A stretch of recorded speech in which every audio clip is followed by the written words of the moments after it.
Good afternoon and welcome, everybody. This would be the Jeff Cameron Show right here on 93.3 Real Talk Radio, Warchant TV on a Libations Friday. Great to be with you. I'm Jeff. That is Tom. Director Matthew somewhere in Texas. I hope he's having fun. On Twitter, it's at J Cameron Show, and away we go.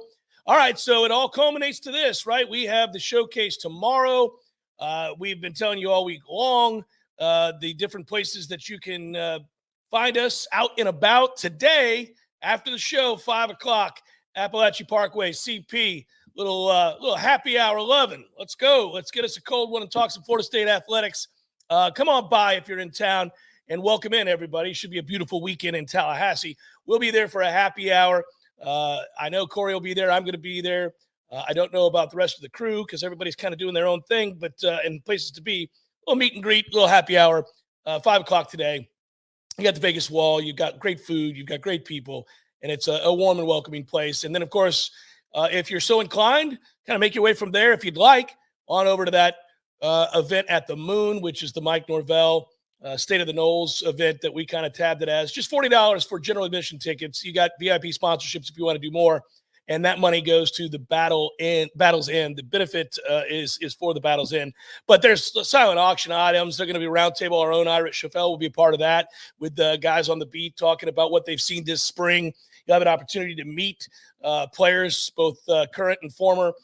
So there's just a lot going on over the course of that event. So we wanted to make you aware of both. Tom, it's interesting. Speaking of players, I thought it was, it's so funny. It's a microcosm of fandom in the modern era of transfers. Did you see DJ Uyungale's father's tweet about Mike Norvell and the Florida State staff? I did not, but I know that DJ's dad is awfully active on Twitter. He is. He goes by Big Dave. Big Dave. He seems very positive, though. Big Dave. It's almost like Deloach's dad, Rob Deloach. Mm-hmm. Like just a very positive, consistent influence on Twitter. That's not a bad thing at all. But no, I didn't catch the latest tweet. Well, here's why I'm going to bring it up, because I'm going to incorporate it into a larger point in the era of transfers, and this is what happens. He tweeted a picture of DJ and his nephew, Sione Lolahea, and said, "I'm in Tallahassee with my son DJ and my nephew, both of whom transferred over from Oregon State. I'm extremely excited for both of them. I'm truly impressed with how amazing the staff is here at Florida State. They show nothing but love. It's crazy because throughout the facility, you can hear one coach screaming positive things to everyone in the building. I had no idea who it was, but yep, it was head coach Mike Norvell. He had me wanting to run through a wall, go Noles, keep climbing." And it's a picture of the two young men. And of course, immediately there's a response. A woman writes in, "Third school in 3 years, huh? Sounds a lot like a friend of mine. He's been married 5 times, always blames it on the other person." Then he tweeted back a picture of Billy Crystal handing a box of tissues to her, which is funny. And then if you scroll down, and I hate Twitter, but I went through this because I was kind of curious. And it ends up being a hodgepodge. There's the tweet, yeah. So it ends up being a hodgepodge, Tom, of people showing him tweets to some degree that Noles fans had about DJ when he was at Clemson. And, there are Noles fans who are like, "Well, that kid sucks. He's terrible. This offense is awful." And then, then there's Oregon State fans. And it's like you see all of this. And I'm like, you got to be careful, guys. A little warning to everybody who gets emotional on Twitter about a player. In the era of transfers, that guy may be your next star. Yeah. You gotta go easy. That whoever it is you're talking about, that guy may be your next starting running back, next starting middle linebacker, next starting wide receiver. It's fraught with danger. Yeah, it is funny in this day and age that stuff like that could happen. Like, you could probably find negative tweets at Marvin Jones Jr. on signing day. "You coward! Right? You coward! Sign with Florida State." But you'll never be like your father, you bum. Right, exactly. The thing I would say is, if you're like Big Dave and you're on Twitter, you got to understand and you got to know that that's part of the deal. Like, it is literally thought vomiting. That is what social media is. When we were younger, and before social media existed, Nobody wanted to be the thought police because your thoughts are your own. Mm. Well, we share our thoughts in a stream of consciousness sense on Twitter, so it's not real. Like, that's the thing. Most of our thoughts never make it out of our mouth unless you're a psychopath, but most of our thoughts never make it out of our mouth. So Twitter really isn't this thing. It's not real. The people who type those things would never walk up to Big Dave and say them. And if they did, well, they There might might be catch consequences. they might catch a knuckle sandwich, or they might get pulled away by security or the police or something along those lines. So I'm sure that Big Dave understands that, considering that his son DJ has had some low moments in college. I'm sure the Clemson fan base hasn't had a whole lot of positive tweets for DJ towards the end when Klubnik was on the rise. But that kid looks like his own mess. It looks like Clemson might have made the wrong bet on that particular quarterback, considering he goes rogue and then Dabo wants to trash him in front of the media at every instance. I love the toxicity of that relationship because that is real. That's a coach and a quarterback, not a Tiger fan 2245 who says Cade Klubnik sucks or fire Dabo. Right. No, I think that, by the way, just in addition to your thoughts on what comes out on social media, and I do like that people tell on themselves, I would say that usually they're not even fully formed thoughts. This is why, or fully vetted thoughts. This is why rational people don't do that, right? It's because it's a heat of the moment, knee-jerk response. It's an impulse response. It's not something you've really vetted. It's not something you've really thoroughly kind of picked apart and counterpoint with yourself. The big decisions and the big opinions, you do that. You make sure that you've got your bases covered. You don't just spout off to your significant other some way you're feeling in the moment, because that is going to end up in a breakup or a hurt feeling. You have to think it through. Now, I may be a little frustrated that we have to go to this event tonight. And I did tell her I would go to this dinner on a Saturday at 6 that I don't want to be at. But as frustrated as I am, it was just 3 weeks ago that I asked her to do this, this, and this. So this is how it works. It's a give and a take. Shut your mouth and drive to the event and have a good time. Like, you work through the whole thing before you do it. Oh, and this is not a holier than thou thing. I used to go on Facebook often in my mid-20s, and I would see, like, on this day 5 years ago, on this day 3 years ago. You said this, And I see the things that I said when I was 19, 20, 21, 22 through, really, mid-20s. And I'm just so embarrassed. It's like a shame tactic. I'm like, Facebook is shaming me every day. Like, look at what you said about this franchise. Look at what you said about that player. I'm like, man, usually it was around 8:30 or 9 o'clock at night too that these posts happen. Damn it, dude, get it together. I'm glad you're not that guy anymore, because we have different pieces of ourselves over time, and you're like, that part of me was an idiot. Unfortunately, social media can show you. It documents. It documents every moment of the idiocy. And the maturing process, moreover. I'm not on Facebook. The only time I use it is to log on to Warchant to post an article. But for that period of time, about 2 to 3 years, I would meticulously check the on this day. I'd see this ridiculous thing I said, and I would delete it. I'm like, oh, you're done. Goodbye.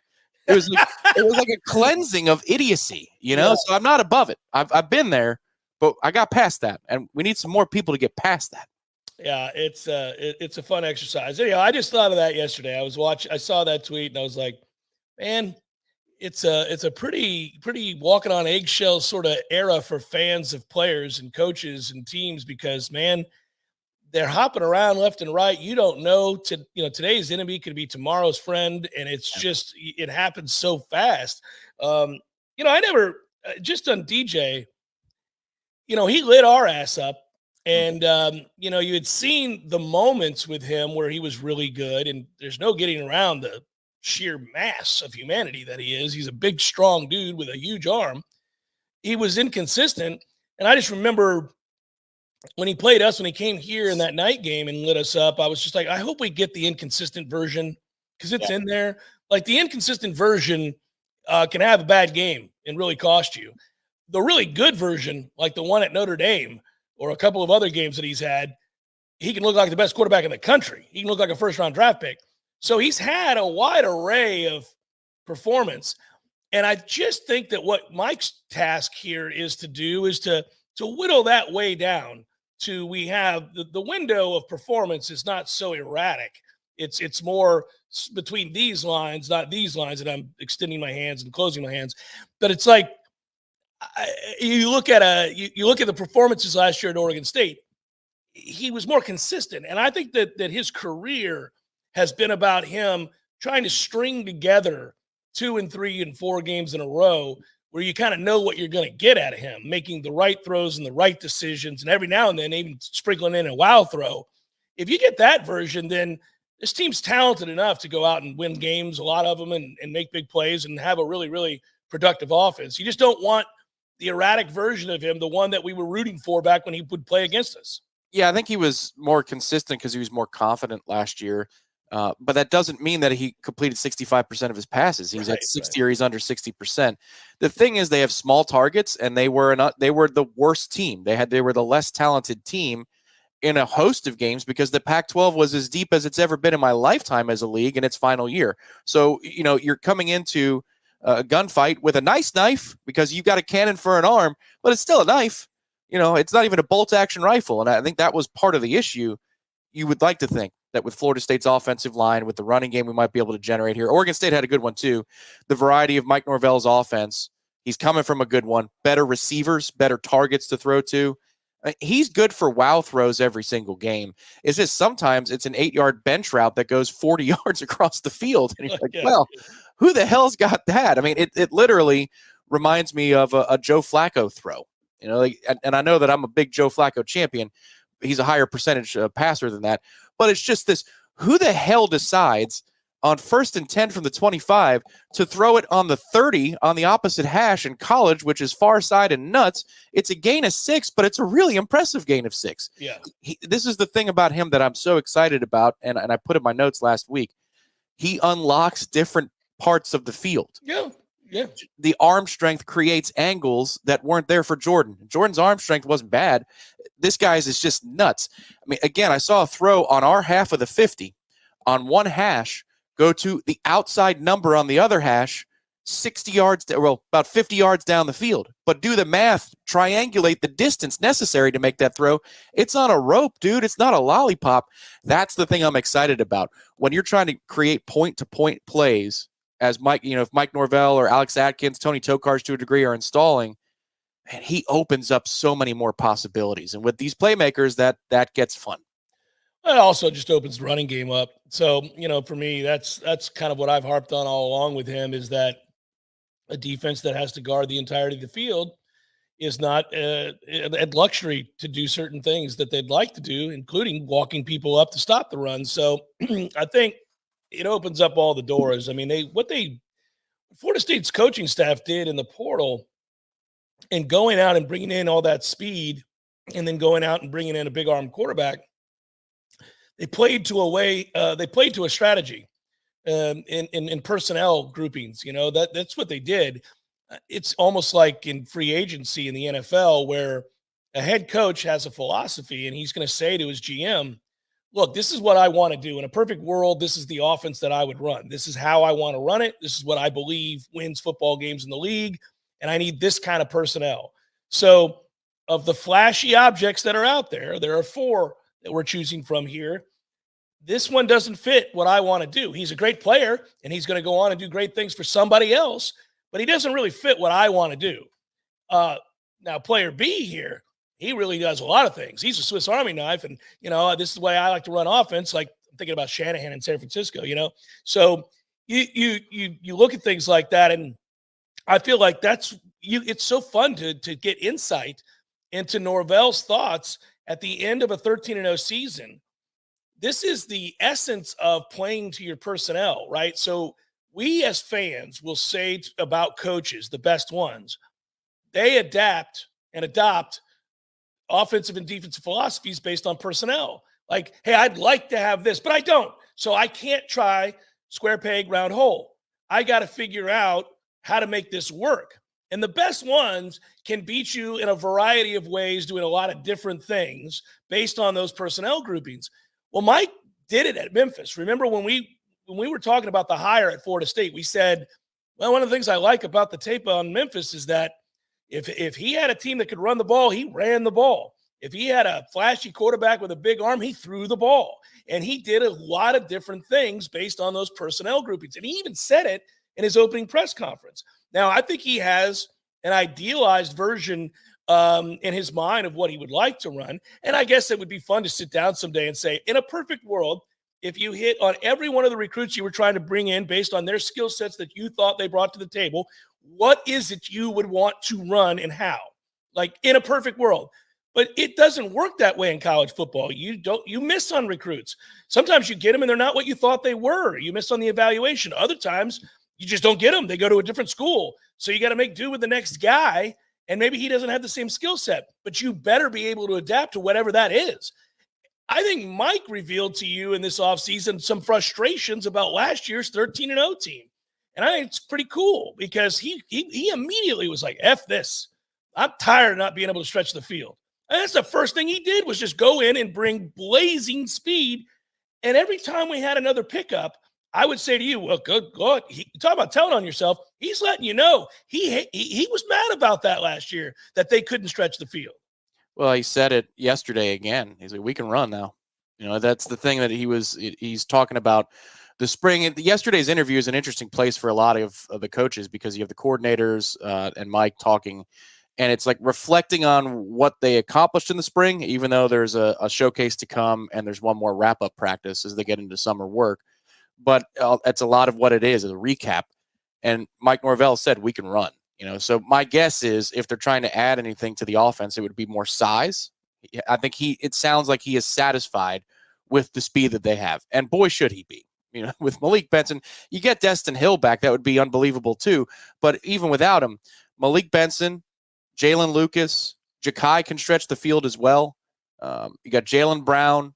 I think some of these younger kids can do that as well that are coming in. You do have some size in Elijah Moore. I love that. It's probably too much pressure to put on a true freshman wide receiver. I like him too. Hakeem, I don't know how we would grade the camp. We'll see what he does on Saturday. He certainly does have the size, and we saw the 0 to 60 ability that Hakeem had last year, which is tantalizingly amazing for somebody that size. But Norvell loves their speed. I mean, Lawrence Toafili is a forgotten man, but he could be a weapon in the pass game as much as the run game. We didn't see as much of the wheel last year. They ran it, but teams defended it. I think what he got pissed off about is he didn't have receiver targets that could run off a safety so the wheel would work.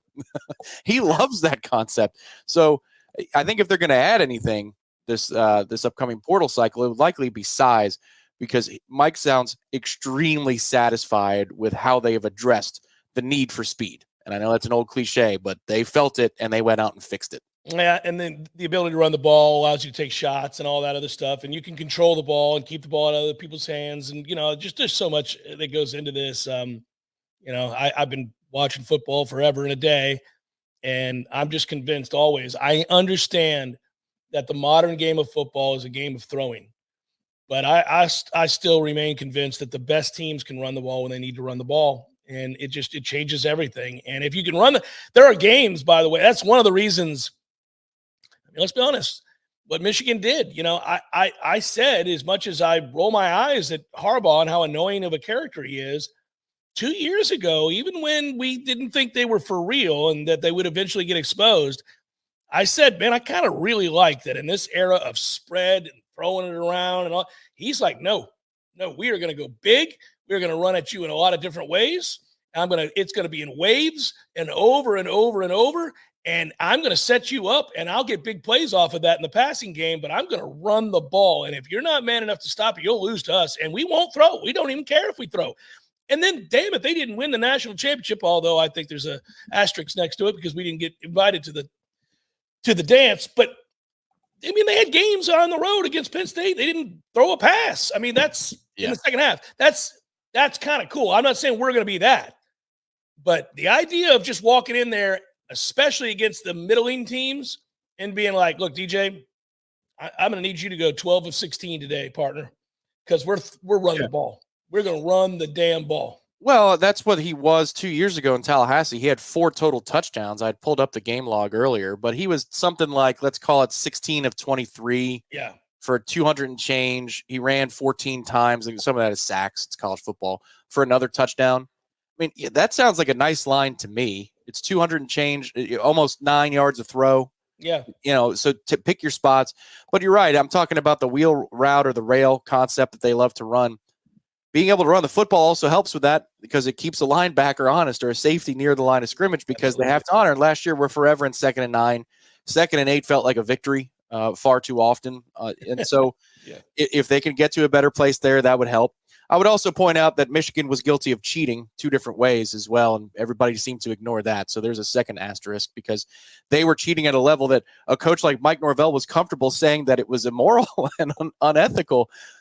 The brethren is all in on this trying to get an edge thing. But if you've got multiple coaches, including Mike, coming out and saying that you cut some corners, when you live in the margins, that helps. But to your greater point, Jim Harbaugh stuck to what he was. He tried to do the spread thing. It failed. He's like, the hell with this. If I'm going to get fired, I'm going to get fired doing what I love to do. Exactly. Yeah. Mike is about multiplicity. Mike is about conforming each year to what he has. There are root concepts, but it'll look drastically different next year with either Brock or Luke than it will this year. Yeah, I believe that's true.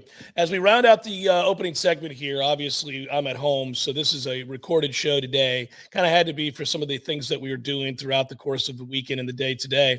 I do want to address how very happy we were with yesterday's program. And actually, guys, we have some great news for you. In addition to the show we did yesterday where you guys donated and we were able to reach our goal, we had a modest goal to raise money for the second harvest of the Big Bend.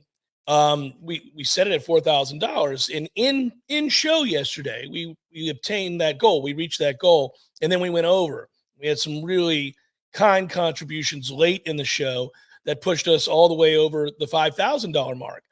And obviously, when Tom and I turned off our mics, we were over the moon. I remember we smiled at each other as we closed down our windows here, cameras where we can see each other. We smiled and kind of pointed like, hey, job well done. Good news for the second harvest of the Big Bend. But what I did not anticipate was something that happened later on after the show concluded. And that was that many of you and a couple very significant individuals in the sense of what they were able to contribute came to the forefront and just kept on giving. And so I left the studio. I got home last night, got my kids situated with dinner, did all that stuff, ran to the store. And then I'm sitting here and I get a text from Don, who's at Tried and True. He's an advertiser with us. I don't mind mentioning him.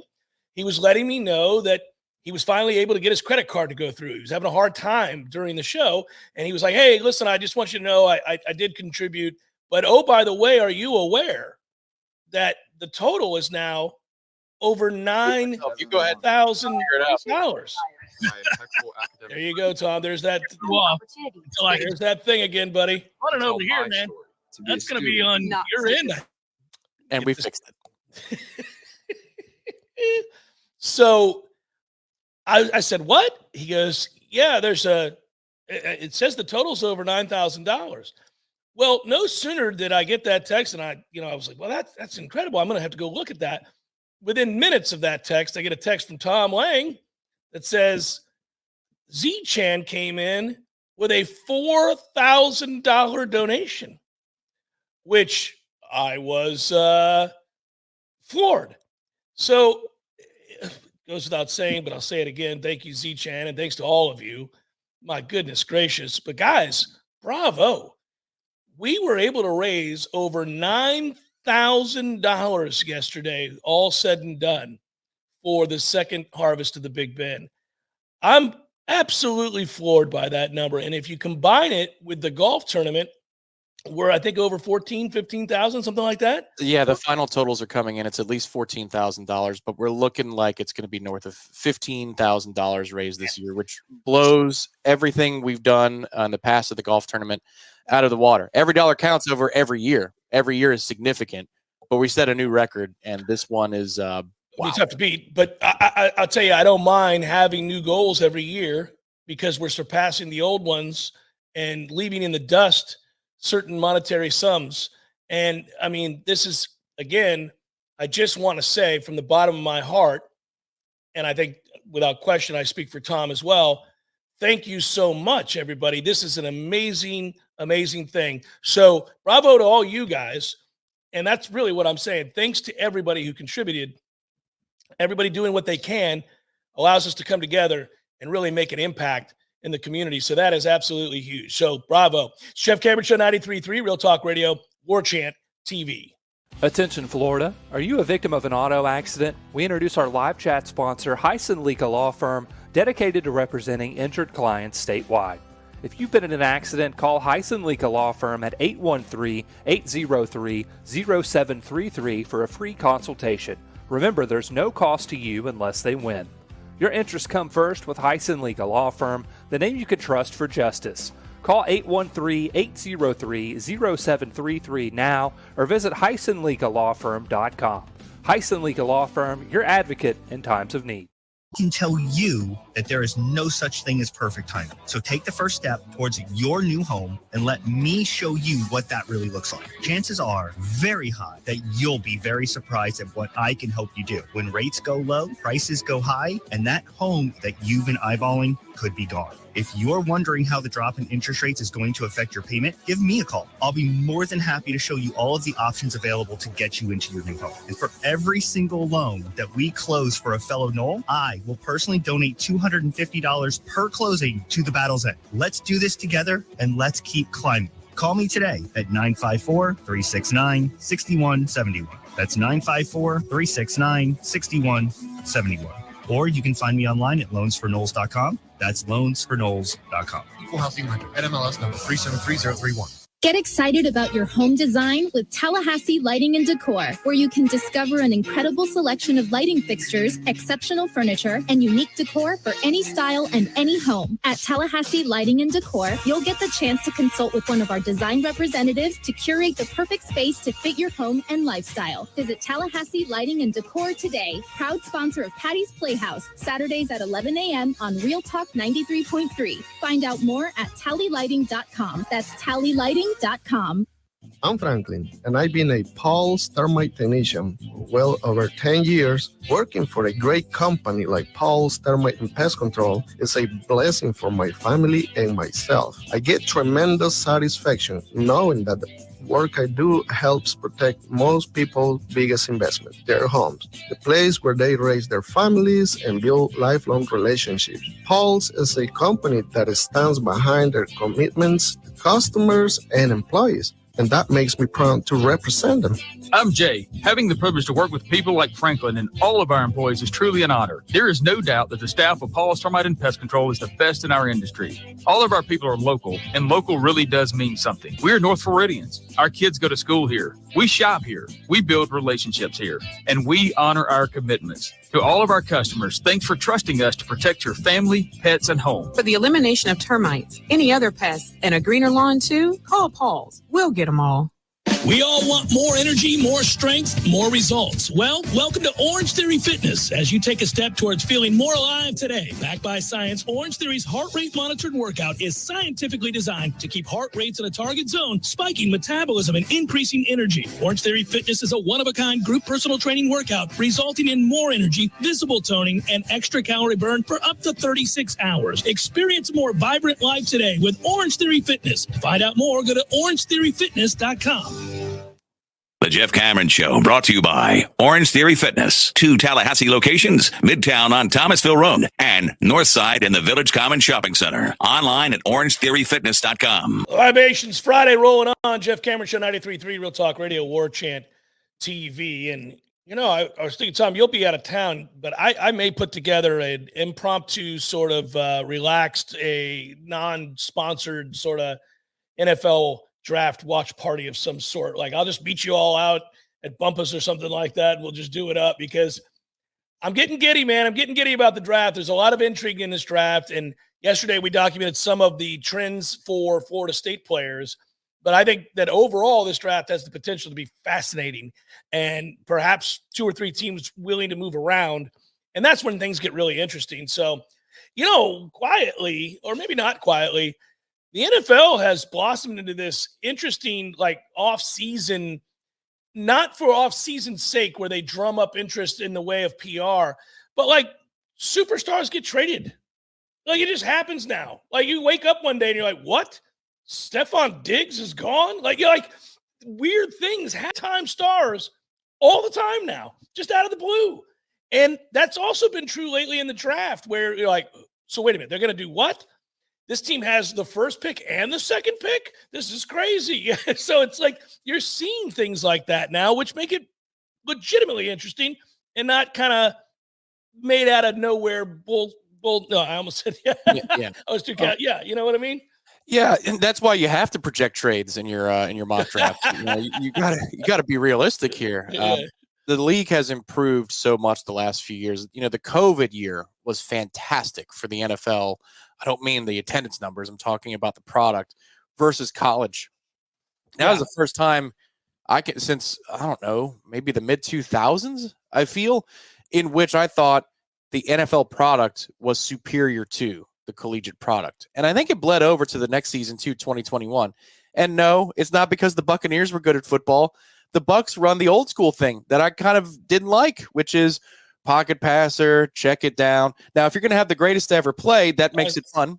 Yeah. Don't get me wrong. I liked winning, but the variety of what the NFL brings to the table, the quarterback variety, the offensive variety, Derrick Henry and the Titans offense for a good stretch there was a throwback offense to the 90s, which we loved, where the running back is the featured player.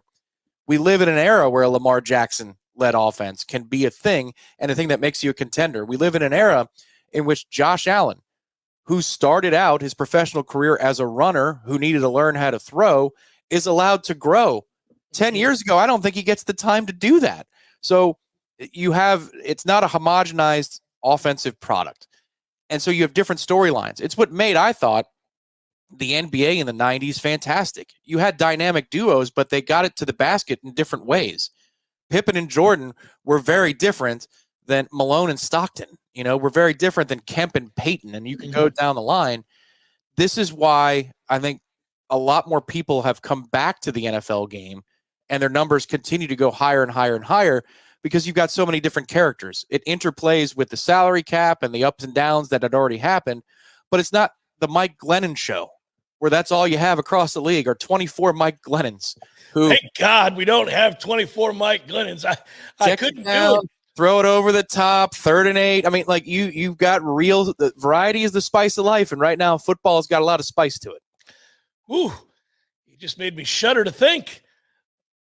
Another Mike Glennon clone, everybody. Here we go. I don't need that, buddy. That's what it was. Like every average quarterback or every non-special quarterback basically looked like Mike Glennon and played like Mike Glennon. No disrespect to Mike. He had a couple of decent years. But if that's all you're watching every weekend, I don't know how exciting Red Zone is. But I had a conference call with Mike Glennon. We were going to do something with Mike Glennon, and I'll reveal this. It didn't work out, but Mike was going to be a guy that I did something with on the show on behalf of Warchant, actually. Yeah. And I got 2 different meetings we had, and I had a long conversation in one of them with just me and Mike, and just kind of getting to know each other. And I really rather enjoyed the conversation. He was a nice enough guy, certainly knowledgeable. And blunt about his assessments of things, which is great. It's great. Well, that's what listen, at the end of the day, that's what you have to have. It's funny. Going back to the Masters last week, I just don't, people are so fickle. Johnny Miller was the best analyst to ever do it, in my opinion. And Johnny Miller could do that on a lot of levels. His understanding of the golf swing and the intricacies, and then also the pressure that one feels in trying to execute that golf swing in major championships with a career-defining moment on the line. Because he had done those things. He had won and lost in the brightest of spotlights. And he had done something that nobody had ever done, which is shoot that low score at the U.S. Open. And at the time, 63 was the record, but now 62 is. Anyhow, so it was all of that, right? And so he had the cachet to do it, but also the language to do it and the timing. Well, when you are bringing in former players, so Tom Brady is going to be at some point an analyst for Fox, I guess, that's what everybody says, right? Worth hundreds of a huge contract, right?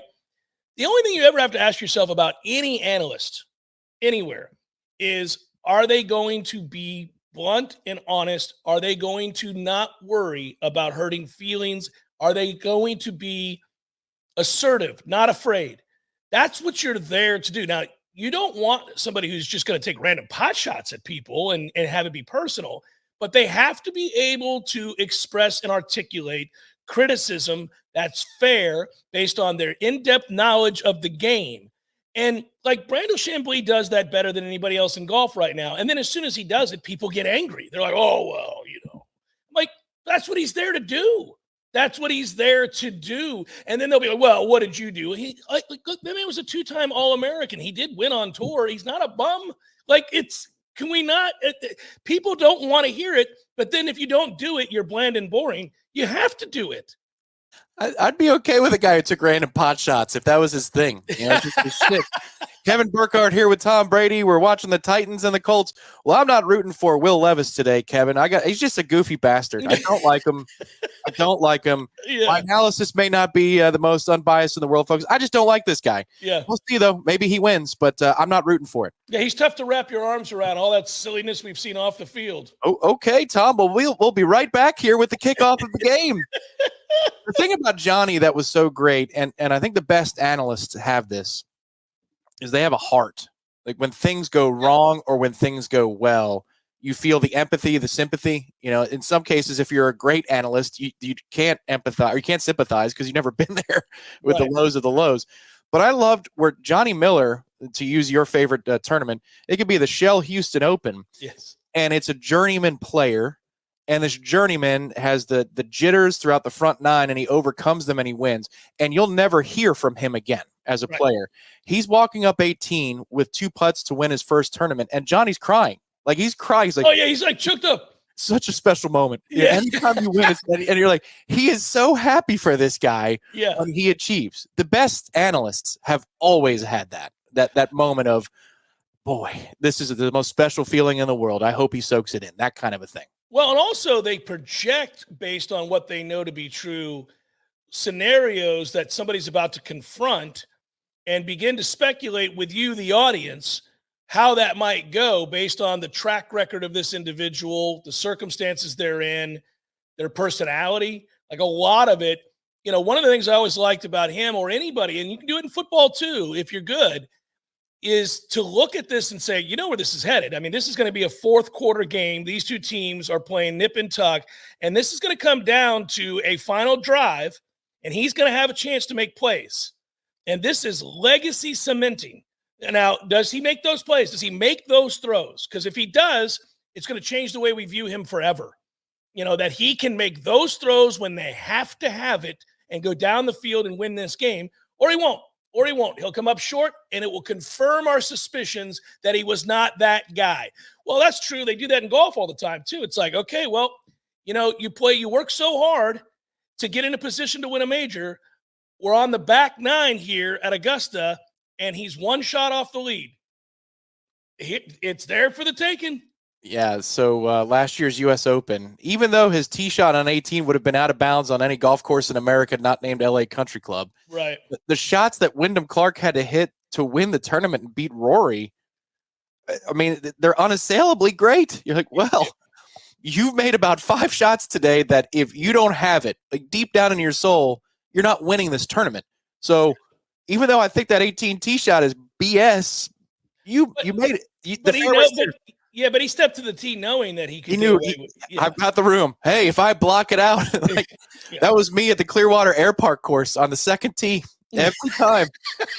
It's the runway. Like this is off of like Hercules and Pelter. This course, and there's a fence line all along the right of the tee box, and no matter what club I took, over way out to the right. Airport. Yeah. But LA Country Club says that's fine. Yeah. Well, buddy, that's like the same thing's true at every British Open or the Open as they call it now. I mean, you can be ridiculous. You can be 3 fairways over, and there's no OB. You're like, all right, I guess I just got a weird angle in. They have to love that. I mean, that's like a bomber's paradise. You're like, well, There's no OB. As long as I don't hit it in the water or one of these pot bunkers, I'm going to be all right. Oh, well, that's how the old Don played here in Tallahassee. The old Don was swing away, boys. You might not find it, but it's going to be alive. It's going to be in play. Yeah. That's hilarious. Jeff Cameron Show, 93.3 Real Talk Radio, Warchant TV. Have you been injured on I-10? I'm Dana Brooks of Fasig Brooks Law Offices. We partnered with Roadproof to access all interstate traffic camera footage along I-10 from Pensacola to Jacksonville. Memories fade and witnesses disappear. Securing important video footage now can make sure your claim receives the full attention it deserves. Call us today and let us secure the proof you need to come back stronger. Fasig Brooks, 850-777-7777. Offices Destin, Tallahassee, and Jacksonville.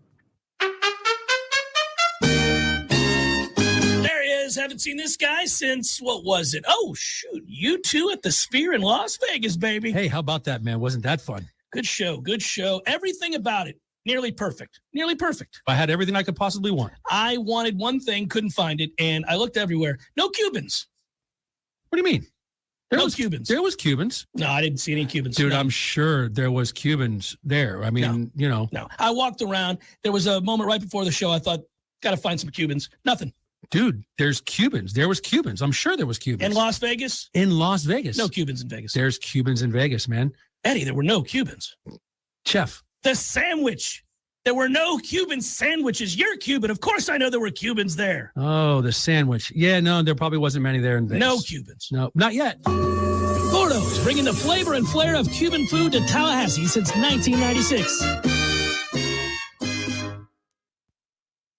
The Jeff Cameron Show is a production of the Warchant.com Multimedia Network. Check out Warchant.com today for the latest news inside Florida State athletics. That's Warchant.com. Now, back to Jeff on Real Talk 93.3. Well, this was the quote yesterday, and I liked it. This is Mike Norvell.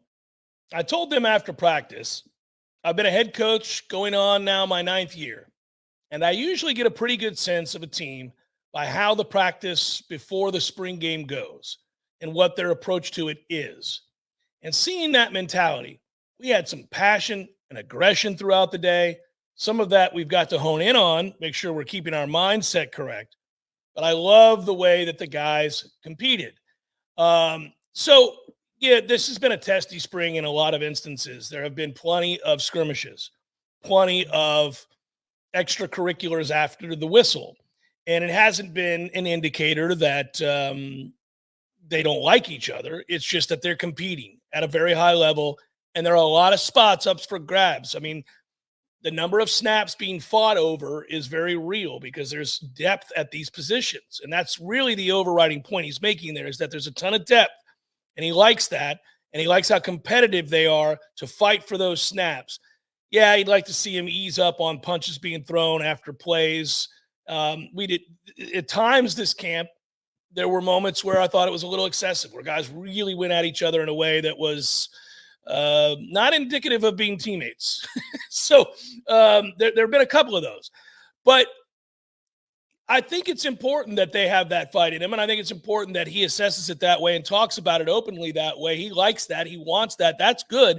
That's what we hoped we would get going into spring, Tom, for lack of a better descriptor. We kind of were hoping that we would be talking about the intensity and the physicality of competition, because based on what they brought in, based on what left and what needed to happen with people stepping up and veterans coming back, their time was now.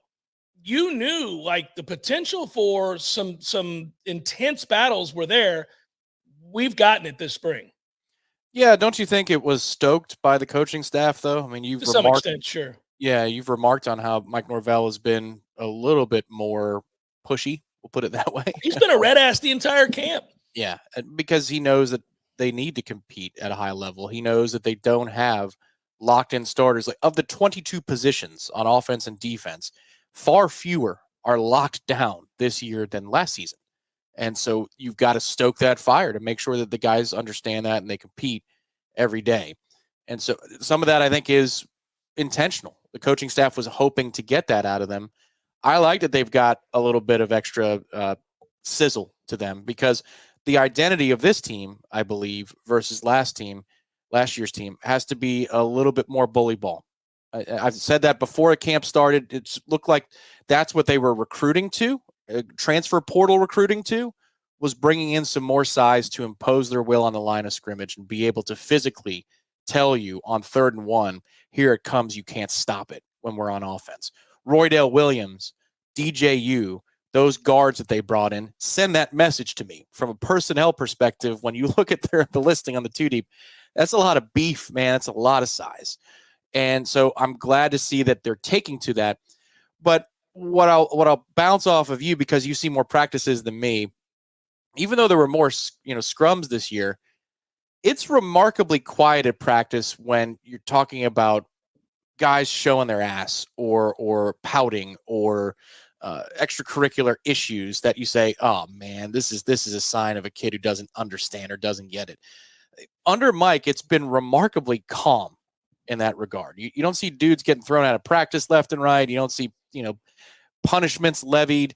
To me, it looks like it's a tightly run ship where the guys understand what they need to get done every practice. Their blood might boil a little bit, but I don't think it's generally speaking outside the realm. Now, you've seen more practices than me. Maybe I got 2 quiet days, but what do you think? No, I think that's true. You don't, there's not the immaturity level that there was a couple of years ago with some of the players. It's because you have answers and options. They don't have to put up with it. And they've done a good job of being very, very, I've always admired that Leonard Hamilton has a policy, and I would ask him off the record sometimes about players getting suspended. He corrected me very early on in our relationships, our give and take. And I said to him at one point, there was a player that was suspended or was in street clothes. And afterwards, I asked him about what the player did to have gotten suspended. Why did you suspend? That's what I said, I think is how I phrased it. Why did you suspend whoever it was? And he said, I didn't suspend anybody. They suspended themselves. And I remember laughing about that. He's like, no, seriously, Jeff, this is what happens in my program. You come in and you sit across from me when you commit to me, and you're now part of the team. And we'll do everything together we can to make sure you succeed. And we talk about your role. It's clearly defined. We talk about what we want from you in the classroom. We talk about what's expected of you from a work ethic standpoint. And he goes, but I have behind me the rules that are unwavering. These are the things that you cannot do. If you do these things, you will be suspended. It's not a conversation.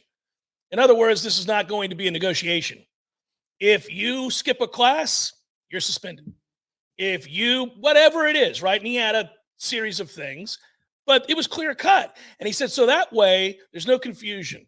Player walks in, he knows why he's there. He knows what he did. And he goes, I'll just turn and point to it and be like, you're not playing Wednesday. I'll see you later. Get it together. And that's the end of it. Like, that's it.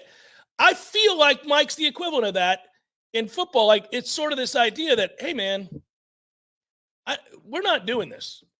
Football's an emotional game. There'll be days where you throw an extra punch and he throws one back, and whoever's at fault, we'll live with that. That's football. But we're not doing this thing where showcase drama, rip off your helmet, scream at coaches, show your ass. We're not doing that, man. And it gets easier to say we're not doing that, man, when you have depth at the position. Yeah. Let a kid do that a couple times and they're like, oh, really? Oh, okay. You can take it on down the road. You can take it on down the road, my man. I'm not saying it never happens. I'm just saying that I think it happens a healthy amount, and Mike Norvell's looking to do that. He said something that, a lot of coaches say, but Jimbo used to as well. I'm trying to break you. And he's saying that more often now. I'm trying to challenge you so that when you go into a game and you hear something absurd, you're prepared for that moment, because I'm the one screaming at you on a Tuesday and then again on a Thursday. Well, and I'll tell you, he goes right up to it.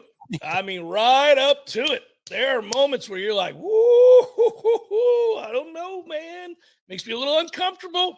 It's all right. It's all right. We got a whole other hour. Let's do that. We got to do Red Zone as well, by the way, in that hour. Look forward to that. I don't know what questions Tom has for me. This should be fun. Hour number 2, forthcoming. It's Jeff Cameron Show, 93.3 Real Talk Radio and Warchant TV. for a credit towards your new one. So why wait? Visit Pinch A Penny's 12,000 square foot showroom today on Greer Road and discover how effortless and affordable owning a fantastic hot tub can be. Find out more at TallahasseeHotSpring.com. That's TallahasseeHotSpring.com. Oh my God, what happened to you? You're walking so crooked.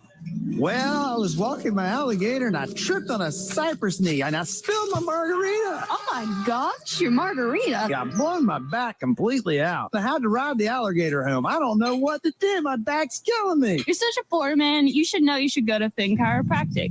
Really? You can go to their website and book an appointment and get you in as soon as possible. Go to FinnChiro.com, FENNCHIRO.com. You mean 24 hours a day I can make my appointment online and pay for it? Yep, right on their website. Wow, and it's discounted? Yeah. All right, that's what Florida man needs to do. No lines, no waiting. Visit FenChiro.com to book your next appointment with a discount. FENNCHIRO.com. That's FENNCHIRO.com. It's Fen Chiropractic, where the chiropractors love you, and there's nothing you can do about it. Hold my beer. I'm going to Finn Chiropractic.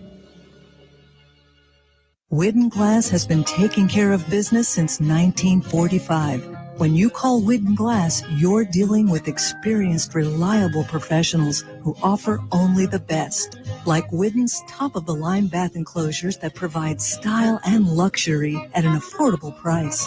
Eye-catching storefronts are a specialty at Widden Glass. We'll help you design it and install it.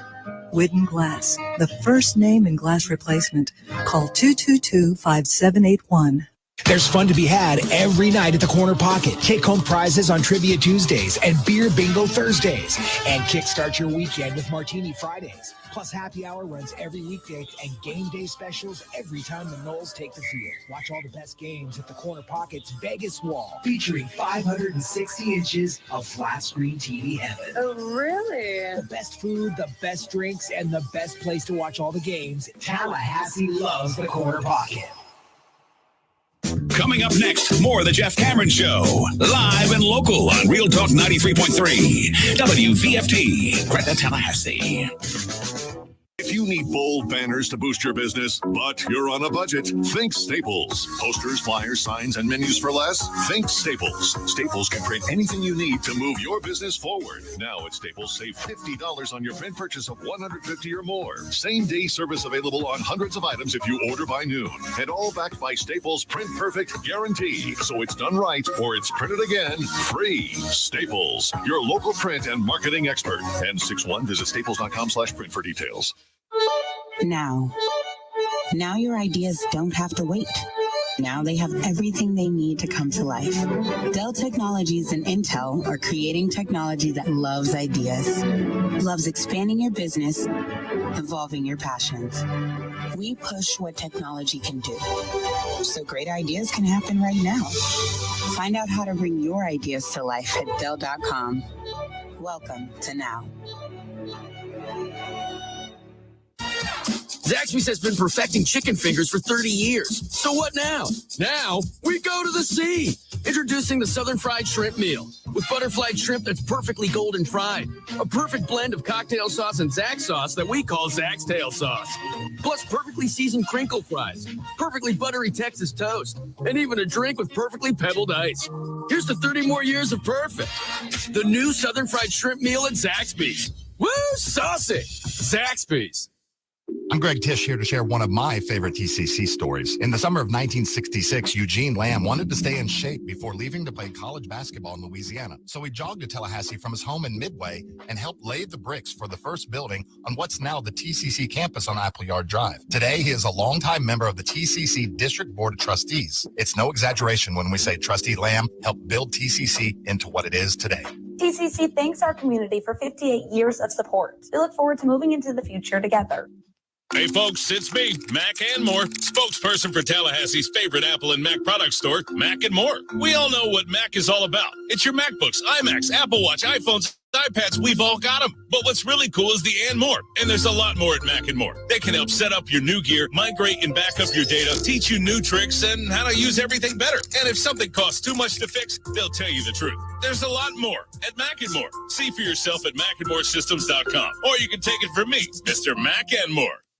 We all want more energy, more strength, more results. Well, welcome to Orange Theory Fitness as you take a step towards feeling more alive today. Backed by science, Orange Theory's heart rate monitored workout is scientifically designed to keep heart rates in a target zone, spiking metabolism and increasing energy. Orange Theory Fitness is a one-of-a-kind group personal training workout resulting in more energy, visible toning, and extra calorie burn for up to 36 hours. Experience a more vibrant life today with Orange Theory Fitness. To find out more, go to orangetheoryfitness.com.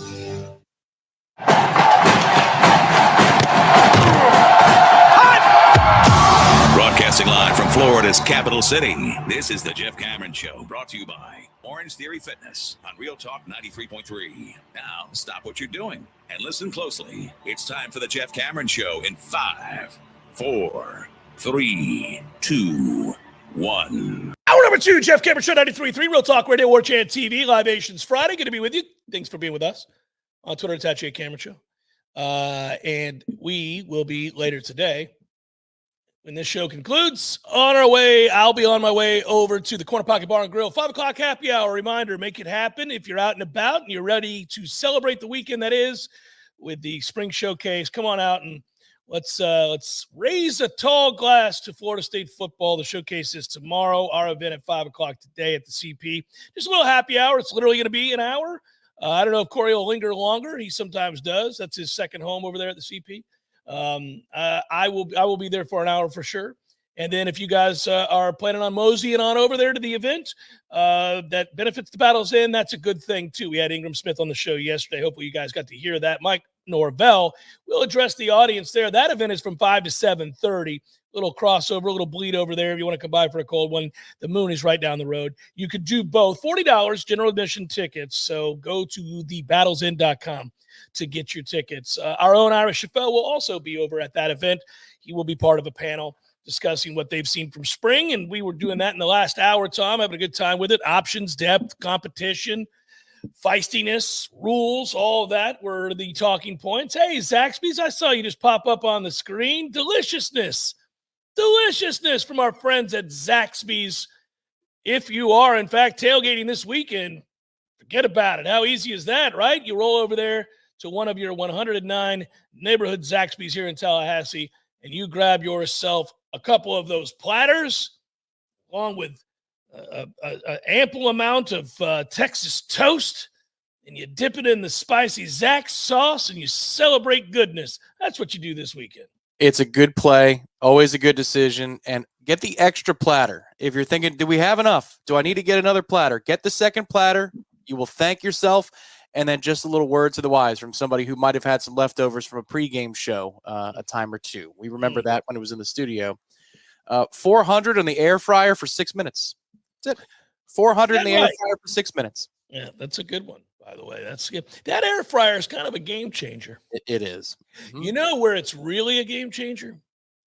Fries.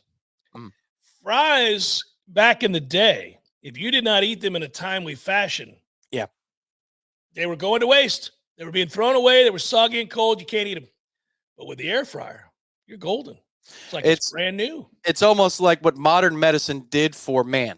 The air fryer did for the fry. I mean, the shelf life, the life expectancy of a fry, it's completely changed.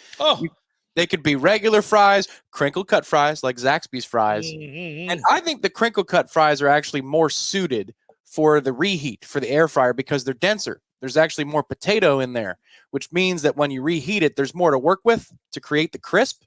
Again, the air fryer, usually it's 400. Like everything you see, it's like, all right, well, you do this, you do that, then you throw it in the air fryer. What's the temperature? 400 degrees, of course, always. That's the classic baking temperature too, by the way. It is between 5 and 10 minutes. I have the toaster oven variety of the air fryer, so there's a toaster function to it.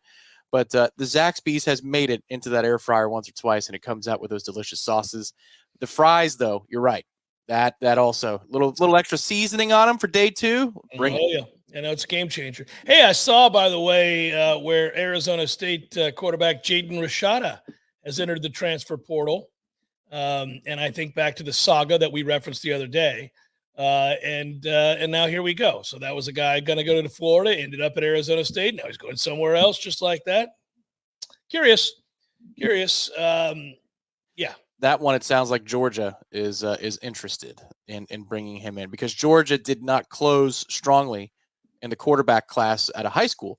And as you recall, they made a run at Luke Kromenhoek at the 11th hour, to which Luke brought it to Twitter and joked about it, which I think is just tremendous out of our future signal caller in Tallahassee. But that's what they're trying to do, is make up for it. Arizona State brought in a different quarterback out of the portal earlier. He's tabbed to be their starter. Kenny D likes him. So Jaden is out. But I think it might have been a mutual understanding, because if Georgia's interested, then definitely Jaden has game like he was considered to have on the recruiting trail. I don't know if you saw this too, by the way. This is fascinating. Colorado's Eric Brantley Jr. is expected to enter his name into the transfer portal. And that was a guy that was an early enrollee for them. Buddy, kind of what we predicted, I think, is happening at Colorado. I think you're seeing evidence of a mess. Dion had to address this. He was asked about it already. He's downplaying the transfer exodus from Colorado. 14 Colorado players, 14 entered the transfer portal this week. Quote, "We're good. I trust the recruiting team. We're good. We're all right. We all right," quote unquote. Well, man, I don't know. It doesn't look like it. It sounds like more and more that when people go there, they have this idea of what they're going to, this image that's been painted and expressed to them. And then the reality on the ground is very, very different. And they go, "Oh, wait, no, this isn't, I don't like this at all." And it's not surprising. That's all I'll say. It's not surprising. It's just, what's interesting to me about Deion Sanders and his persona post-college, or even his post-professional career. Let me do that. Post-player. And there was surface level stuff, but then there was also substance. There was work. I mean, he was noted. He was lauded by Mickey. Of course, you don't become one of, if not the greatest corners in the history of the game without putting in the work. Yeah. Well, and then on top of that, becoming somebody who could play at Major League Baseball's level. It's the hardest thing in the world to do. You've got to put in work. So there was surface level theatrics as he left Florida State, but then there's substance to it. There's a work ethic, there's a skill, there's a commitment level. But along the way after that, it seems like it's all surface and no substance. And that's, I don't know when that changed, but that was the concern, is, when we were thinking about who was going to be the successor to Willie, and Deion's name comes up as a suggestion, man, you would have been the toast of college football. You would have had First Take here at Florida State, and you would have had Big Noon Saturday and College Game Day, as they did. You would have had all of that. The surface level would have been there, but the substance, where is it? He trusts the recruiting team. Have you seen their high school recruiting rankings? You got to keep scrolling, man. You might give yourself carpal tunnel with the mouse as far down as you scroll with the recruiting rankings. The portal, I thought, would have been their lifeline, not high school recruiting. Well, and the other part of that is then when he's asked about it, he doesn't believe that he needs to travel, and tells people that he doesn't go and visit recruits. And when it's pointed out to him that, Nick Saban visited recruits at their house, the most successful college coach in the history of football, still believed, even after national championship after national championship after national championship after national championship after national championship, that he should go and visit the recruits in person. But yeah, sure, you're Deion. You don't have to do that. And it's just tired. It's all tired. And it'll be interesting to see. I think I know how this is going to play out. I've already predicted how this was going to play out, and I think I'm going to be right with how this plays out, and we'll see. It doesn't look like it's getting better, guys. Doesn't look like it's getting better. I'm glad we've got the right guy. And I think ultimately that's where it comes back to, is that you get into the conversations of what it's like when it's right, and what it's like when it's wrong, and how quickly can you fix it. It's fascinating now. In my lifetime, Tom, I've watched it all happen in regards to what coaches get and how much time they get. And we were criticized heavily for how quickly we pulled the trigger on Willie. Now, what it did do was open the door for other colleges to do the same thing, which they did. But when you're the one out front, just like we're the one trying to leave the conference first, when you're the one that's out front, you catch the bullets. You catch all the shots where people say, hey, that's different. That's not right. That's not what you do.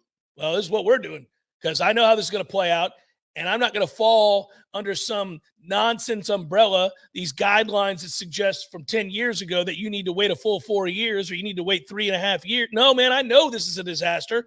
And the longer we ride this disaster, the deeper the hole that we're going to be in that we have to climb out of. So we're going to make this move. And I know on the surface, speaking of surface level, it looks bad. I know that given some of the things that the history of this sport has shown, that we can have to answer for some of this stuff. But I assure you it's on the up and up. It's about what's not happening behind the scenes that has us so concerned and not what you think it is. So we're going to go ahead and make this move. We'll take the heat, and we're going to go ahead and try to find the right guy before we get too buried. Well, thank goodness that happened, because if they had not made that move, you probably would have missed out on the Mike Norvell hire. That guy would have probably gone somewhere else before you could have circled back and gotten him. And even that process, Tom, and certainly – the administration screwed up before it, and I was wrong about what I thought Willie Taggart could do. I turned out to be very wrong. But it's one thing for me to be wrong. It's another for the administration to be wrong, because there's a financial investment to that situation that doesn't go hand in hand with my being wrong. So once they recognized that they made the move, but you go through that Norvell hire, and as much as people liked him at Memphis, there was still sort of a, wait a minute, you're Florida State. Being honest with yourself and recognizing the depths to which you have sunk, where you rank in that moment, not in the history of the game, but where you rank in that moment right now on the lists of places that are desirable for coaches, and who you can get and who you can't get and what's going to work and what isn't going to work is very important, man. You have to look in the mirror. And we knew with the way that things unraveled with Jimbo, and then the misstep with Willie, and the state of the program because of the combination of the two in succession, we recognized that the chances you were going to bring in a rising star and an established or an established star in the coaching ranks was pretty low. Like, maybe we should take a swing at an up-and-comer who's just hitting his stride and starting to figure it out. And there's risk in that. There's risk in that, because when you hand over a program like Florida State to a guy that's been at Memphis, there's a chance it could overwhelm him. It could be too big. The moment can be too big. Luckily, they vetted it. Mike Norvell took the opportunity and took off with it. By all accounts, Mike, and this is what you figure with responsible people who have good work ethics, by all accounts, Mike recognized this as a dream opportunity, not to be blown, not to be taken lightly. And then everything about his life became very buttoned up. Everything from like what time you get up in the morning, when you go to bed, and what you do in between, everything became regimented and geared towards maximizing potential and efficiency. And we see that now on a daily basis. And you know what's fascinating, coming off the heels of 13-0 and wherever this is going to go, right? We'll see. I think there'll be a playoff team this year. Maybe not, but we'll address that as it goes along. But wherever this goes, there's going to come a time, and if you're in this long enough, you know it, there's going to come a time where there are cracks in the armor, where something's going to happen that's going to lead you to say things are different. Hopefully that time is many, many years from now, because this is a program still on the come. But it's going to happen at some point. You know, it's just the cycle of all of this. You have to be able to be, as a program and an athletic department, very honest with yourself. You can't fall for surface level nonsense. You have to have something substantive. And we've got it in Mike Norvell.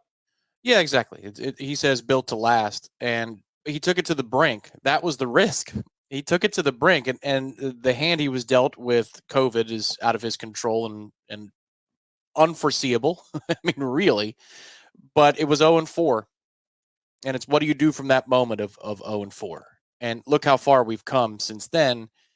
And the key there, you don't typically get to see a coach hit his career rock bottom at the institution that he hits his height at. It doesn't typically work like that. If you're going to hit rock bottom, you're going to get fired. You'll figure it out at the next destination. Now, we weren't in a position to do anything about it, but we didn't want to because within the construct of the same season, 0-4 to how we finished, we got a lot better. That team got a lot better. And then it parlayed that into a 10-win season, and we know what happened last year. But the key to me from a confidence, if you're just talking about fan confidence, we're media and fans. I'm confident in Mike because when his feet were held to the fire and he could have pointed fingers outwardly and changed his way and been desperate and cut corners in the portal and brought in maybe some culture risks, he didn't do any of that. He stayed true to what he said he was going to do initially, and that's how we got out of the mess, was the principles that he brought in, he stuck with when it got really, really bad. That's exactly what you want. You don't want somebody who's scrambling. You want somebody who gets pointed and pissed off, but stays true to their principles. And it sounds like this is a PR segment for Mike Norvell. But, I mean, they've won, not counting the Georgia game, they went 10-3 and 13-0. 10-3 and 13-0 from and 5-3 to finish that 0-4 start. They've been remarkable. Wow. 6 losses since that press conference in a game where there was equal footing. That's remarkable, and it's because he stuck to his guns. And then also he said yes to Florida State when Alabama came calling. If you want outside objective proof that your coach is good, look at the fact that Alabama had him on a short list and brought him in. I mean, that tells you all you need to know about whether or not you made the right choice. Well, I would like to think that even the most staunch anti-Florida State fan would recognize that Mike Norvell's a good coach. I mean, I don't think I see what you're saying, but well, were they rooting for Mike to take the Alabama job or not? That tells you all you need to know. Our rivals, were they rooting for Mike to take that job or not? Oh, I'm sure. Yeah, I mean, I think if you're a Miami fan, you certainly were. I mean, my goodness gracious. I think it may sound like a pro Mike segment, but it's more of a kind of a, as we get set for this spring game, more of a let's reset how we got here sort of segment and what we now know. What do we know? What don't we know? I know this. If they fool around and go out there and go 8-4 this year, we'll be very critical of Mike. You don't. This is the thing. I've said it many times on the show. You're not a victim of your success. You can never be a victim of your success. It changes expectations, and there's a weight that comes with that. And as people like to say these days, that's what the money's for. You're making $10 million plus. That's what the money's for, to deal with that. That's what comes with the successes, right? Your salary goes up, expectations go up, you're held more accountable with every dollar that you make. That's in any walk of life. If all of a sudden you get a $50,000 raise at your company, they're going to expect more out of you. They can give you that $50,000 to stay the same. They give you that $50,000 to keep on coming up. This is what we want from you. We recognize in you the potential to take this to a higher level. We're going to pay you accordingly. That's your reward. That's what the money's for. Don't be sitting idly resting on your laurels, and understand that there are higher expectations and more scrutiny that comes with that. And that will be the case with Mike. There's no coach in America making $9, $10, $11 million that doesn't come with weighty expectations and responsibility. You don't have to be perfect. Nobody is. And games are played on the field and upsets happen, and great coaches have lost to teams they have no business losing to, including Nick Saban. He's got losses on his ledger that you go back and go, well, goodness gracious, Nick, you're better at every single position on the field. How'd you muck that one up? Well, because the games are played and things happen. Turnovers happen. Special teams happen. It can happen. But there's a level of consistency in winning, an expectation that comes with $10 million a year, that comes with having gone 13-0 the year previous. Well, and 8-4, it's a funny number because if you asked yourself or asked the fans or me in a setting like this on December 27th or January 4th, is 8-4 acceptable? Before they hit the portal hard, I don't know if I would have used the word acceptable, but I would have said within the range of realistic possibilities. But, the moment that you say that we're not going to go with Brock Glenn and we're going to go get an established starter who's been at 2 Power 5 institutions, the moment that you fortify that defensive line with as much talent as you have, as much depth as you have, few defensive ends, maybe a combo defensive tackle, maybe some more work that they're about to do, 8-4 is most certainly not acceptable. But I think 3.5 months ago, we might have said 9-3, 10-2, everything goes bad, 8-4. 8-4 is now out the door, my man. That is not anywhere close to acceptable because of all the work that they put in. They sent the message themselves this offseason. We just lost about a dozen dudes to the draft, give or take. 14, 15 dudes to professional football for sure. Now, are we resetting or are we retooling on the fly? And they made the decision. Coach did. The Battle's End facilitated. They made the decision not to say we're retooling on the fly. And so expectations continue to be at the top that we're going to defend successfully our ACC championship, go make the playoff and see what happens when in the 12-team format. Well, we do it every year. We do the W's and L's and have fun with it, but it's always based on, what you have coming back, what you brought in, and what your schedule looks like. And if you do the W's and L's, and we're not going to do it right now, but if we did the W's and L's right now, you'd pull up that schedule. I think the only way you arrive at 4 losses is that there is an unexpected loss in there. There's a loss to somebody you have no business losing to, is what I would say.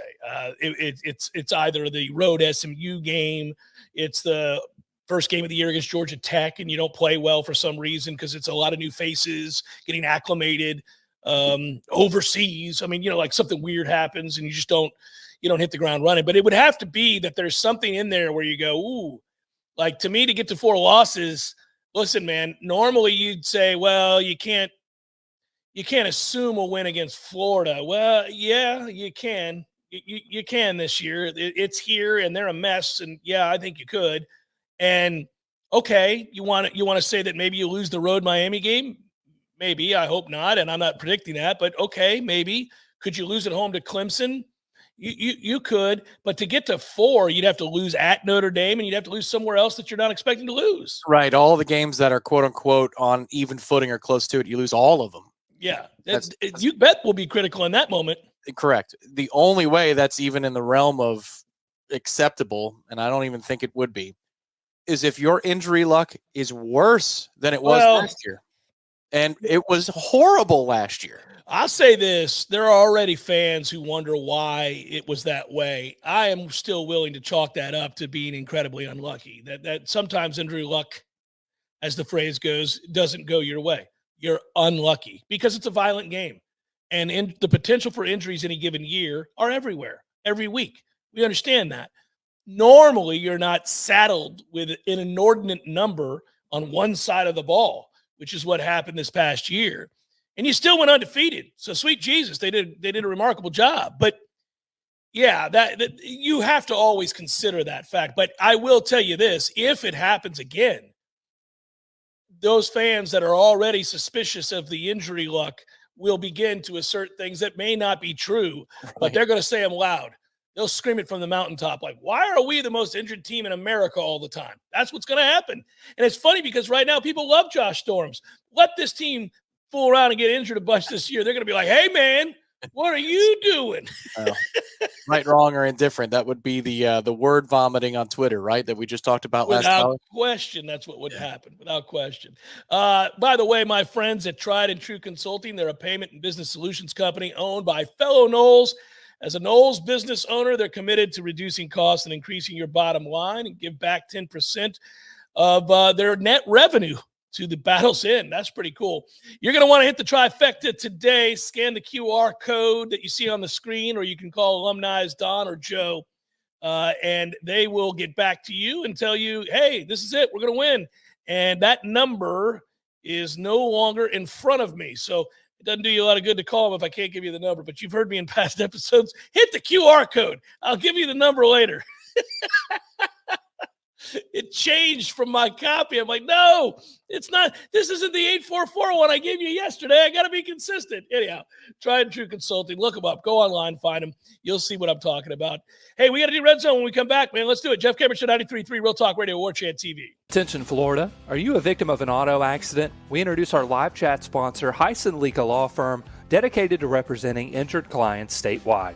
If you've been in an accident, call Hyson Leaka Law Firm at 813-803-0733 for a free consultation. Remember, there's no cost to you unless they win. Your interests come first with Hyson Leaka Law Firm, the name you can trust for justice. Call 813-803-0733 now or visit HysonLeakaLawFirm.com. Hyson Leaka Law Firm, your advocate in times of need. That we close for a fellow Knoll, I will personally donate $250 per closing to the Battle's End. Let's do this together and let's keep climbing. Call me today at 954-369-6171. That's 954-369-6171. Or you can find me online at loansforknolls.com. That's loansforknolls.com. Equal housing lender, NMLS number 373031. Barry knows cool. He's keeping you comfortable. Barry knows cool.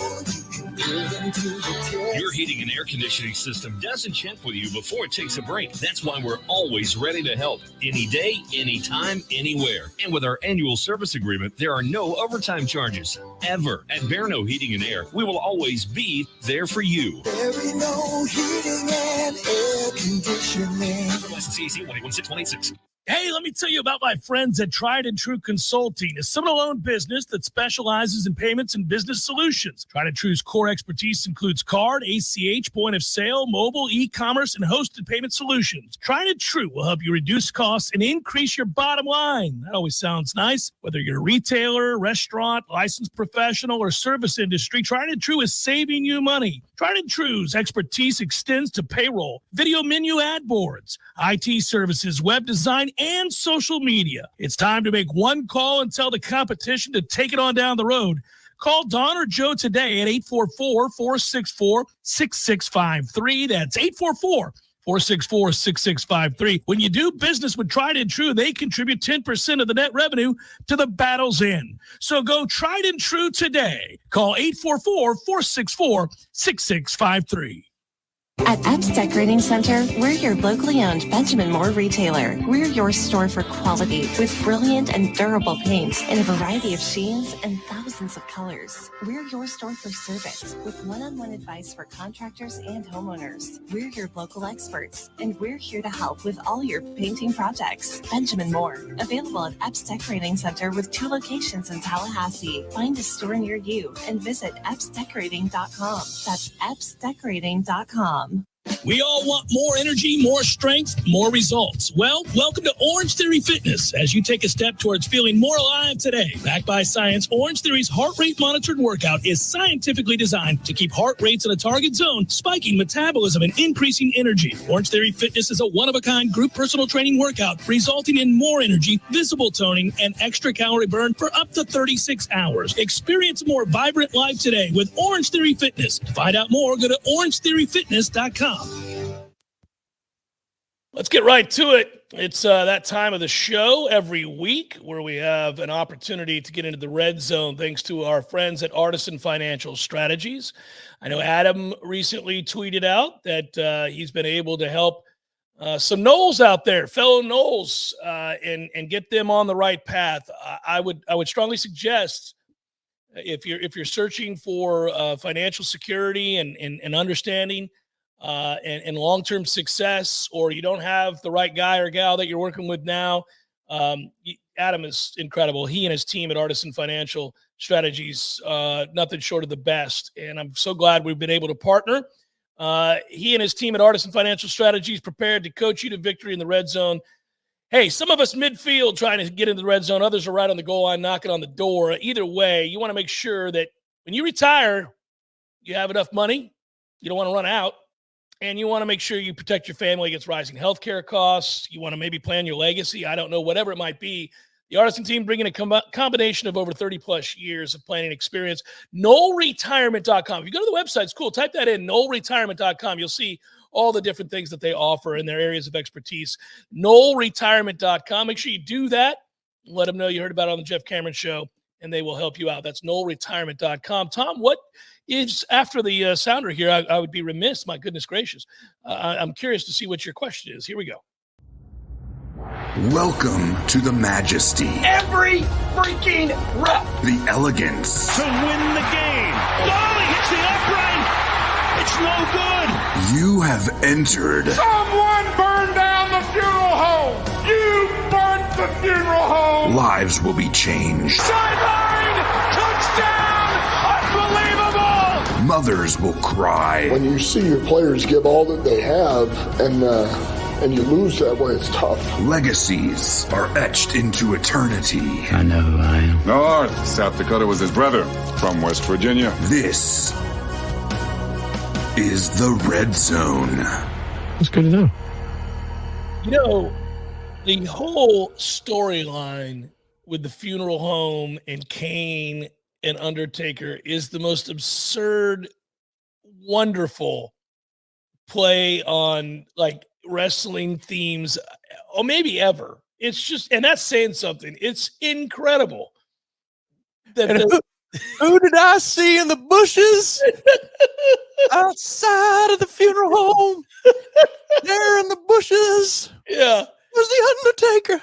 But think about how crazy it is that they would have you believe that they were, they were brothers running a funeral home, and that he was there and he witnessed the burning down. Like the whole thing. It's like, and people are like, yeah, man, that son of a bitch did burn it down. It's so good.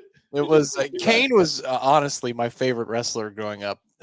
He was just, because that dude's a super athlete. Yeah. And he's a supreme, like the Undertaker's an incredible athlete, but Kane could do some weird stuff that somebody who's 6'11" or 6'10" should not be able to do.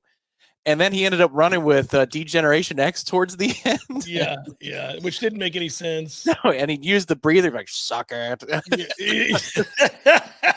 Probably not what Adam signed up for to hear about, but yeah. Oh, he's laughing. He's laughing. What an era. What a great era of wrestling. Oh, my God. It's ridiculous. All right, here we go. What is the red zone question for our friends at Artisan Financial Strategies? Well, I've got a few. It's the spring game. I don't know that I've got 4 downs worth, but the first one starts with quarterback. Do you think the hype machine, meaning the performance of DJU, is good enough tomorrow that people are really starting to ratchet up expectations for the season? Or do you think he's going to look a little bit of this, a little bit of that?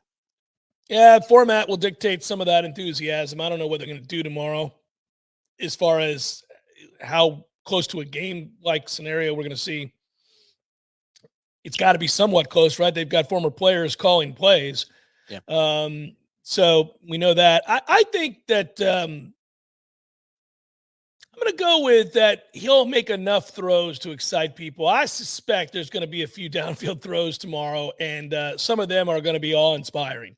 If you hit on any number of those 60 to 65-yard throws in the air, you just got to hit on a couple of them, Tom, and people are going to be like, ooh, okay, that's in your back pocket, because that really is the thing that separates him from Jordan Travis. Jordan had the wow factor with his legs. Jordan had the wow factor in making something out of nothing. Jordan had a wow factor in that he improved so mightily compared to what expectations were at the beginning of his career to where he ended. But in terms of arm strength and making all of the throws and NFL level stuff, Jordan didn't have that. That's something that DJU definitely has. All right. Second question would be, which running back do you think we're talking about the most on Monday? Oh, that's funny. Probably Jalen Lucas. Probably Jalen Lucas. When people get a glimpse of that speed for the first time, it'll do what it did to us, where you take your breath away. You go, "Whoa, that is a different level of fast." Yeah. I suspect he'll break one somewhere in here in that game. So I think it'll be him. He won't be our every down back. He's not going to be the feature back in any way, shape, or form for Florida State during the course of the season. but he is a guy that'll make a big play frequently because of that speed. So I think after the spring game, you'll see a bunch of running backs that you like because it's a loaded backfield. But then there'll be a couple of moments where people will go, yeah, did you see the speed on the little guy? The little guy's amazing. Yeah, that's the key is I've said this before, how when we saw the climb and then the rise to prominence, and you're watching Trey Benson run as fast as he does, and some of the receivers that we've had the last couple of years say, well, that dude's fast. I wonder how fast he is. Then they go to the combine and they go sub-4. You think, oh, so I was watching real speed. Then you see Jalen Lucas, you go, well, that's faster. that dude's faster than some of these other players that we saw that get up to 21 miles an hour and all the things they said about Trey at that size. Jalen's a blur. And I would imagine tomorrow, because Mike Norvell is so proud of the speed that they have, downfield shots and things like that are going to be a big part of the game plan. The last question would be most talked about defender on Monday. I keep it broad because the format makes it difficult, but most talked, and the quarterbacks aren't contact. So what is a sack? What's not? It ends in a whistle. It's not an inspiring play like Braden Fisk would have made, in the Louisville game. Who's the most talked about defender on Monday? Well, I have a suspicion if they unleash him, if they let him really get after it, I think Darrell Jackson could be the answer there, because I don't really think they can block him if he gives it a full go. If not, it'll be one of the defensive ends probably. Marvin Jones Jr. has a chance to kind of rise to the top of that list because of his athleticism, and it's the first look that people will have of him. They already know what Peyton can do, so if he plays well, I don't know that generates buzz. You just are excited that there's a carryover. But Darrell Jackson, is a guy that came in to camp in incredible shape, and is a guy that is really quite unblockable. You and I talked to Big Meech at the golf tournament, and you asked him on number 6, hey, just wondering, of all the guys you went against, who's the one that you're like, whoa? And he said Darrell Jackson. Now he complimented Farmer and Fabo and all these other guys and talked about how difficult they were and what causes problems. But his first answer was Darrell Jackson, like that's different. And it just is. Nobody is that big, that long, that athletic with that weight. So if he plays hard and they let him go at it, I think he'll have his way on make some, wreaking havoc type plays. Okay. And the last one will be a wild card. If you've got a wild card player that you look forward to the fans seeing, I'll give you one as a volunteer, as a tribute while you're thinking. But Quindarius Jones is a player. Good player. I saw something last Thursday when I was at practice that made me just laugh. There's nothing else you can do but laugh. There's a throw to the sideline. It's a shortish throw, put it that way. I know they don't want us to get into specifics, but it's a nondescript throw. He undercuts the throw. The quarterback decides to throw it out of bounds. It's about maybe 7-8 feet in the air, maybe a little taller, throwing it out of bounds. If it is anywhere within a catch radius around the receiver of a wide amount, and I'm talking, maybe like Rodney Smith's catch radius to throw it back to 2010. Quindarius has it. He explodes off the ground. He probably might have hit his head on the rim if he was playing basketball. That dude is such a springy and lengthy member of the secondary.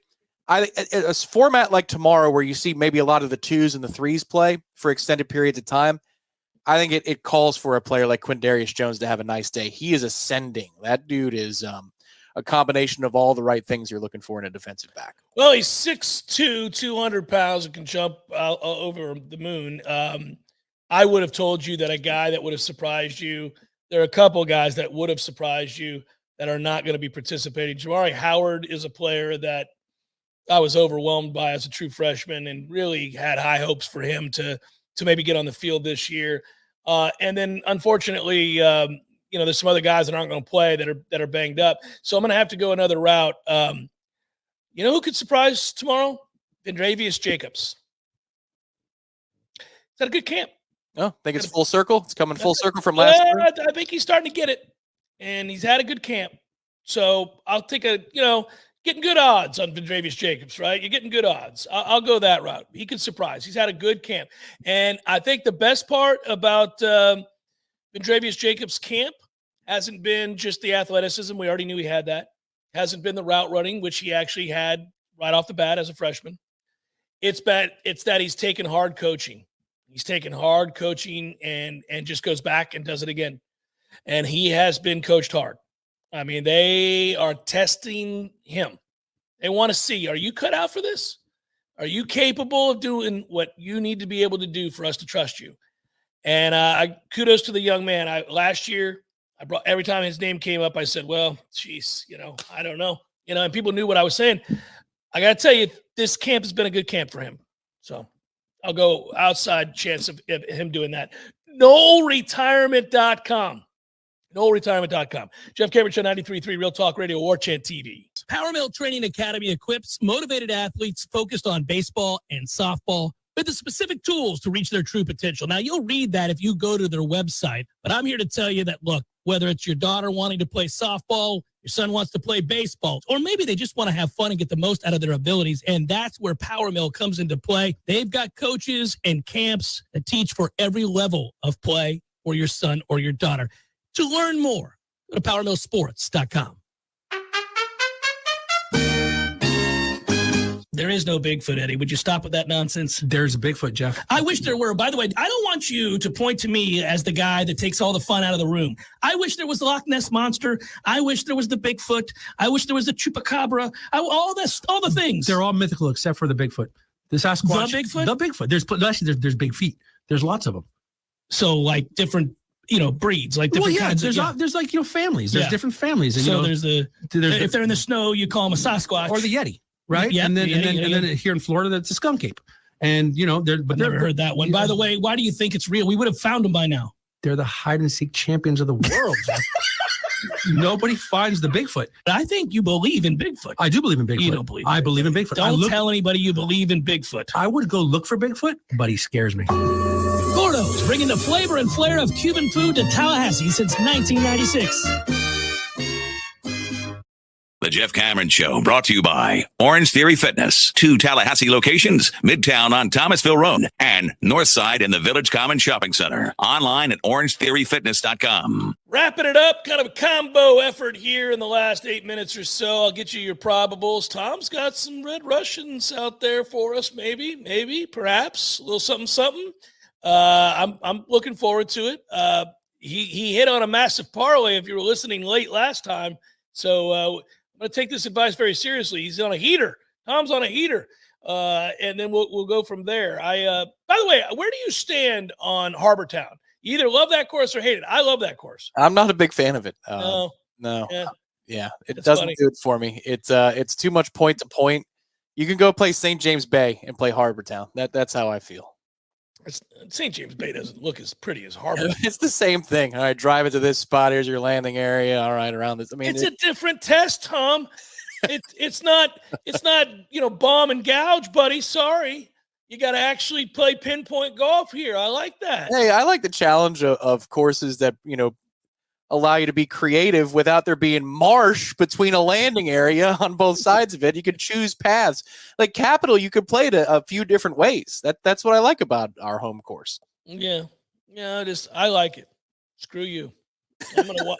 I'm gonna watch my golf. Sure you will.